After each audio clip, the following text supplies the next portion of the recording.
Hello and welcome to this week's news bulletin from the Christian Institute.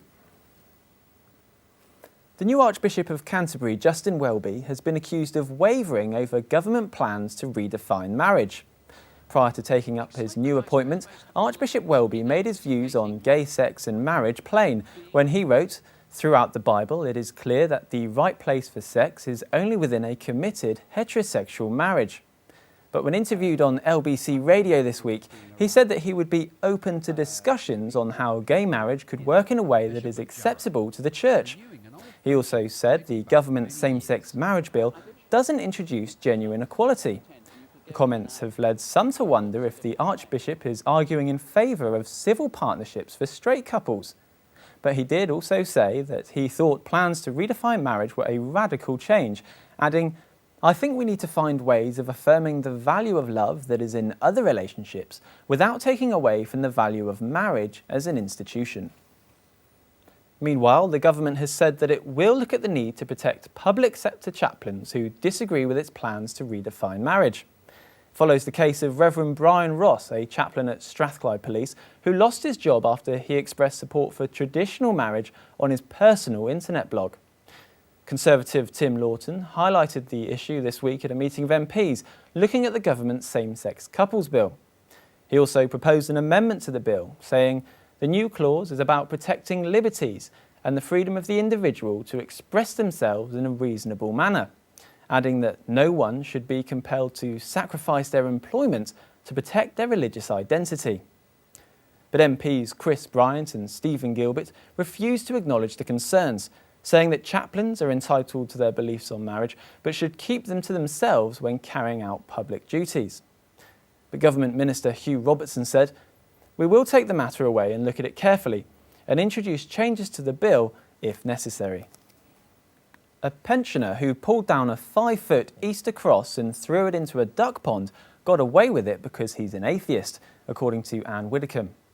Alan Pickard from Britain in North Yorkshire ripped down the cross from the village green, claiming he was offended by it and that the church was being arrogant. But Miss Widdecombe, writing in the Daily Express, was critical that Mr Pickard wasn't prosecuted for vandalism or religious hatred. She said that if a teenager had done the same thing, he would have been prosecuted. But 82-year-old Alan Pickard gets away with it because he's an atheist. Miss Widdecombe concluded, "Well, it was the Christian religion he insulted, so nobody is supposed to care. Had it been Islam, the boys in blue would have been round before you could say Abu Hamza."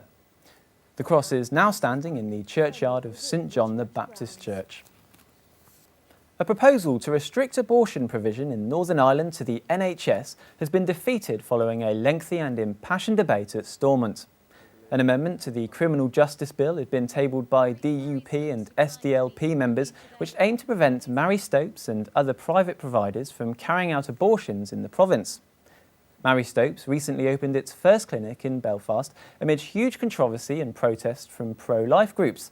But despite the majority of MLAs voting in favour of the motion, a petition of concern was tabled by the Alliance Party, Sinn Féin and the Greens, which prevented it progressing. The DUP's Paul Given called the bloc shameful, adding, "We should be as one on the point that the NHS is where vulnerable women and their unborn children should be cared for, not a private clinic making financial gain." A Tory peer claims that David Cameron wants to legalise drugs, but won't admit it because he's too scared of the press. According to a report in The Independent, ex-heroin user Lord Mancroft made the comments to drug writers Max Daly and Steve Sampson in the House of Commons bar. "Cameron still thinks drugs ought to be legalised," Lord Mancroft said. He was just too afraid of the press reaction to say so.